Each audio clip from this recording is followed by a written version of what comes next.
नमस्कार दोस्तों, प्रस्तुत है रविंद्रनाथ ठाकुर जी द्वारा लिखी कहानी भिखारिन। अंधी प्रतिदिन मंदिर के दरवाजे पर जाकर खड़ी होती। दर्शन करने वाले बाहर निकलते तो वो अपना हाथ फैला देती और नम्रता से कहती, बाबूजी, अंधी पर दया हो जाए। वह जानती थी कि मंदिर में आने वाले सहृदय और श्रद्धालु हुआ करते हैं। उसका यह अनुमान असत्य न था। आने जाने वाले 2-4 पैसे उसके हाथ पर रख ही देते। अंधी उनको दुआएं देती और उनकी सहृदयता को सराहती। स्त्रियां भी उसके पल्ले में थोड़ा बहुत अनाज डाल जाया करती थी। प्रातः से संध्या तक वह इसी प्रकार हाथ फैलाए खड़ी रहती। उसके पश्चात मन ही मन भगवान को प्रणाम करती और अपनी लाठी के सहारे झोपड़ी का पथ ग्रहण करती। उसकी झोपड़ी नगर से बाहर थी। रास्ते में भी याचना करती जाती, किंतु राहगीरों में अधिक संख्या श्वेत वस्त्र वालों की होती, जो पैसे देने की अपेक्षा झिड़कियाँ दिया करते हैं। तब भी अंधी निराश न होती और उसकी याचना बराबर जारी रहती। झोपड़ी तक पहुँचते पहुँचते उसे 2-4 पैसे और मिल जाते। झोपड़ी के समीप पहुँचते ही एक 10 वर्ष का लड़का उछलता कूदता आता और उससे चिपट जाता। अंधी टटोलकर उसके मस्तक को चूमती। बच्चा कौन है, किसका है, कहाँ से आया, इस बात से कोई परिचय नहीं था। 5 वर्ष हुए पास पड़ोस वालों ने उसे अकेला देखा था। इन्हीं दिनों एक दिन संध्या समय लोगों ने उसकी गोद में एक बच्चा देखा। वह रो रहा था। अंधी उसका मुख चूम चूम कर उसे चुप कराने का प्रयत्न कर रही थी। वह कोई असाधारण घटना न थी, अतः किसी ने भी न पूछा कि बच्चा किसका है। उसी दिन से यह बच्चा अंधी के पास था और प्रसन्न था। उसको वह अपने से अच्छा खिलाती और पहनाती। अंधी ने अपनी झोपड़ी में एक हांडी गाड़ रखी थी। संध्या समय जो कुछ मांग कर लाती उसमें डाल देती और उसे किसी वस्तु से ढांप देती, इसलिए कि दूसरे व्यक्तियों की दृष्टि उस पर न पड़े। खाने के लिए अन्न काफ़ी मिल जाता था, उससे काम चलाती। पहले बच्चे को पेट भरकर खिलाती, फिर स्वयं खाती। रात को बच्चे को अपने वक्ष से लगाकर वहीं पड़ी रहती। प्रातःकाल होते ही उसको खिला पिलाकर फिर मंदिर के द्वार पर जा खड़ी होती। काशी में सेठ बनारसी दास बहुत प्रसिद्ध व्यक्ति है। बच्चा बच्चा उनकी कोठी से परिचित है। बहुत बड़े देशभक्त और धर्मात्मा है। धर्म में उनकी बड़ी रुचि है। दिन के 12 बजे तक सेठ स्नान ध्यान में संलग्न रहते। कोठी पर हर समय भीड़ लगी रहती। कर्ज के इच्छुक तो आते ही थे, परंतु ऐसे व्यक्तियों का भी तांता बंधा रहता जो अपनी पूंजी सेठ जी के पास धरोहर के रूप में रखने आते थे। सैकड़ों भिखारी अपनी जमा पूंजी इन्हीं सेठ जी के पास जमा कर जाते। अंधी को भी यह बात ज्ञात थी, किंतु पता नहीं अब तक वह अपनी कमाई यहाँ जमा कराने में क्यों हिचकिचाती रही। उसके पास काफ़ी रुपए हो गए थे। हांडी लगभग पूरी भर गई थी। उसको शंका थी कि कोई चुरा ना ले। एक दिन संध्या समय अंधी ने वह हांडी उखाड़ी और अपने फटे हुए आंचल में छिपाकर सेठ जी की कोठी पर पहुंची। सेठ जी बही खाते के पृष्ठ उलट रहे थे। उन्होंने पूछा, क्या है बुढ़िया? अंधी ने हांडी उनके आगे सरका दी और डरते डरते कहा, सेठ जी, इसे अपने पास जमा कर लो। मैं अंधी अपाहिज कहाँ रखती फिरूंगी। सेठ जी ने हांडी की ओर देखकर कहा, इसमें क्या है? अंधी ने उत्तर दिया, भीख मांग मांग कर अपने बच्चे के लिए 2-4 पैसे संग्रह किए हैं। अपने पास रखते डरती हूँ। कृपया इन्हें आप अपनी कोठी में रख लें। सेठ जी ने मुनीम की ओर संकेत करते हुए कहा, बही में जमा कर लो। फिर बुढ़िया से पूछा, तेरा नाम क्या है? अंधी ने अपना नाम बताया। मुनीम जी ने नकदी गिनकर उसके नाम से जमा कर ली और वह सेठ जी को आशीर्वाद देती हुई अपनी झोपड़ी में चली गई। 2 वर्ष बहुत सुख से बीते। इसके पश्चात एक दिन लड़के को ज्वर ने आ दबाया।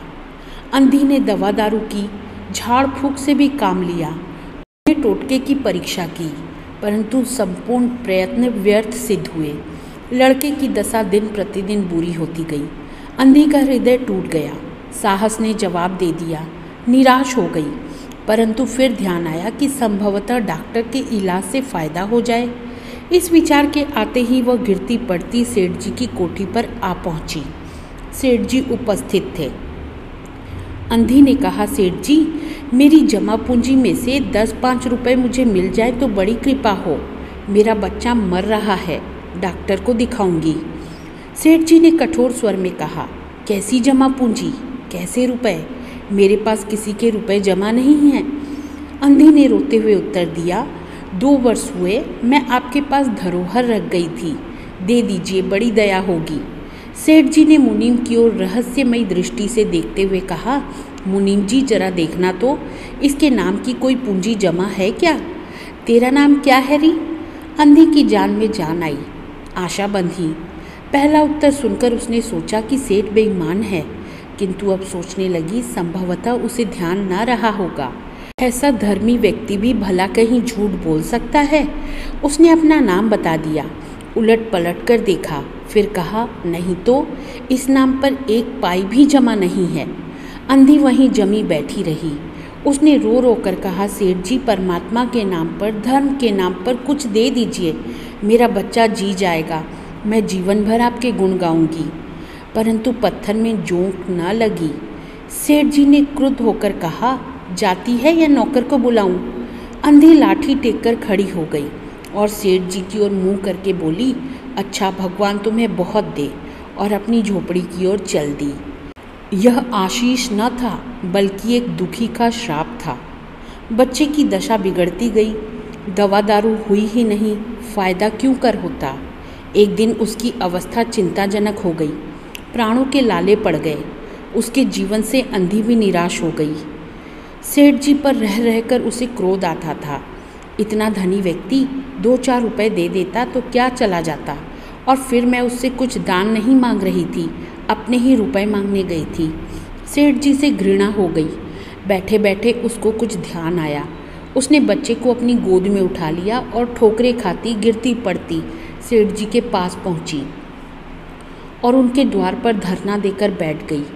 बच्चे का शरीर ज्वर से भभक रहा था और अंधी का कलेजा भी। एक नौकर किसी काम से बाहर आया। अंधी को बैठा देखकर उसने सेठ जी को सूचना दी। सेठ जी ने आज्ञा दी कि उसे भगा दो। नौकर ने अंधी से चले जाने को कहा, किंतु वह उस स्थान से न हिली। मारने का भय दिखाया, पर वह टस से मस न हुई। उसने फिर अंदर जाकर कहा कि वह नहीं टलती। सेठ जी स्वयं बाहर पधारे। देखते ही पहचान गए।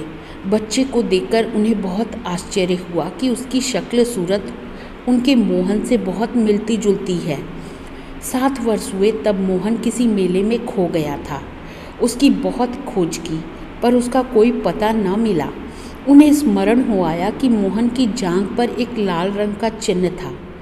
इस विचार के आते ही उन्होंने अंधी की गोद के बच्चे की जांघ देखी। चिन्ह अवश्य था, परंतु पहले से कुछ बड़ा। उनको विश्वास हो गया कि बच्चा उन्हीं का है, परंतु तुरंत उसको छीनकर अपने कलेजे से चिपटा लिया। शरीर ज्वर से तप रहा था। नौकर को डॉक्टर लाने के लिए भेजा और स्वयं मकान के अंदर चल दिए। अंधी खड़ी हो गई और चिल्लाने लगी, मेरे बच्चे को न ले जाओ, मेरे रुपए तो हजम कर गए, अब क्या मेरा बच्चा भी मुझसे छीनोगे? सेठ जी बहुत चिंतित थे और कहा, बच्चा मेरा है, यही एक बच्चा है। 7 वर्ष पूर्व कहीं खो गया था, अब मिला है, सो इसे कहीं नहीं जाने दूंगा और लाख यत्न करके भी इसके प्राण बचाऊंगा। अंधी ने एक जोर का ठहाका लगाया, तुम्हारा बच्चा है, इसलिए लाख यत्न करके भी उसे बचाओगे? मेरा बच्चा होता तो उसे मर जाने देते, क्यों? यह भी कोई न्याय है? इतने दिनों तक खून पसीना एक करके उसको पाला है, मैं उसको अपने हाथ से नहीं जाने दूंगी। सेठ जी की अजीब दशा थी, कुछ करते धरते बन नहीं पड़ता था। कुछ देर वहीं मौन खड़े रहे, फिर मकान के अंदर चले गए। अंधी कुछ समय तक खड़ी रोती रही, फिर वह भी अपनी झोपड़ी की ओर चल दी। दूसरे दिन प्रातःकाल प्रभु की कृपा हुई या दवा ने जादू का सा प्रभाव दिखाया। मोहन का ज्वर उतर गया। होश आने पर उसने आंख खोली तो सर्वप्रथम शब्द उसकी जबान से निकला, माँ। चारों ओर अपरिचित शक्लें देखकर उसने अपने नेत्र फिर बंद कर लिए। उस समय से उसका ज्वर फिर अधिक होना आरंभ हो गया। माँ माँ की रट लगी हुई थी। डॉक्टरों ने जवाब दे दिया। सेठ जी के हाथ पांव फूल गए।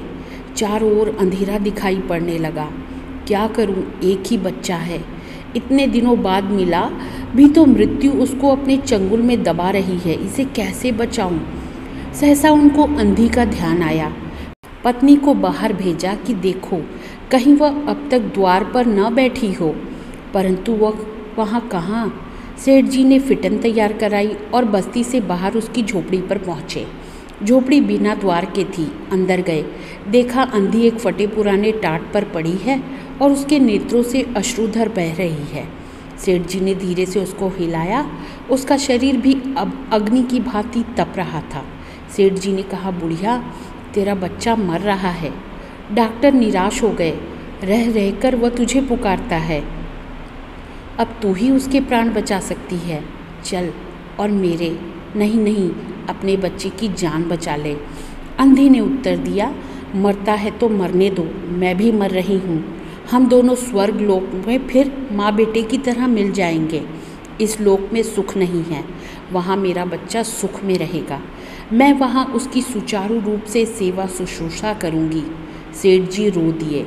आज तक उन्होंने किसी के सामने सिर न झुकाया था, किंतु इस समय अंधी के पांव पर गिर पड़े और रो रो कर कहा, ममता की लाज रख लो, आखिर तुम ही उसकी माँ हो।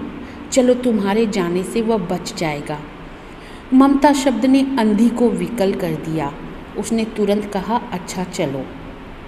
सेठ जी सहारा देकर उसे बाहर लाए और फिटन पर बिठा दिया। फिटन घर की ओर दौड़ने लगी। उस समय सेठ जी और अंधी भिखारिन दोनों की एक ही दशा थी। दोनों की यही इच्छा थी कि शीघ्र से शीघ्र अपने बच्चे के पास पहुंच जाए। कोठी आ गई। सेठ जी ने सहारा देकर अंधी को उतारा और अंदर ले गए। भीतर जाकर अंधी ने मोहन के माथे पर हाथ फेरा। मोहन पहचान गया कि यह उसकी माँ का हाथ है।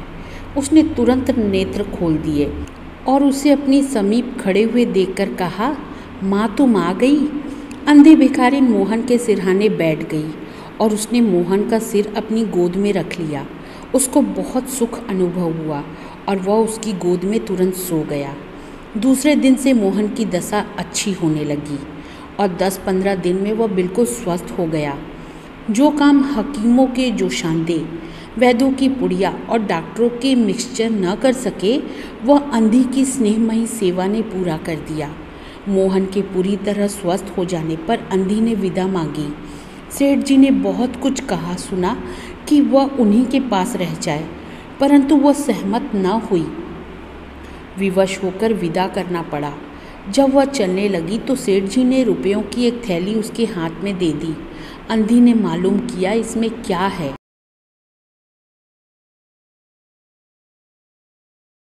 सेठ जी ने कहा, इसमें तुम्हारी धरोहर है, तुम्हारे रुपए, मेरा वह अपराध। अंधी ने बात काट कर कहा, यह रुपए तो मैंने तुम्हारे मोहन के लिए संग्रह किए थे, उसी को दे देना। अंधी ने थैली वहीं छोड़ दी और लाठी टेकती हुई चल दी। बाहर निकलकर फिर उसने उस घर की ओर नेत्र उठाए। उसके नेत्रों से अश्रु बह रहे थे, किंतु वह भिखारिन होते हुए भी सेठ से महान थी। इस समय सेठ याचक था और वह दाता थी। तो दोस्तों, मुझे उम्मीद है आपको यह कहानी पसंद आई होगी। अब मिलती हूँ अगली कहानी के साथ, तब तक के लिए अलविदा।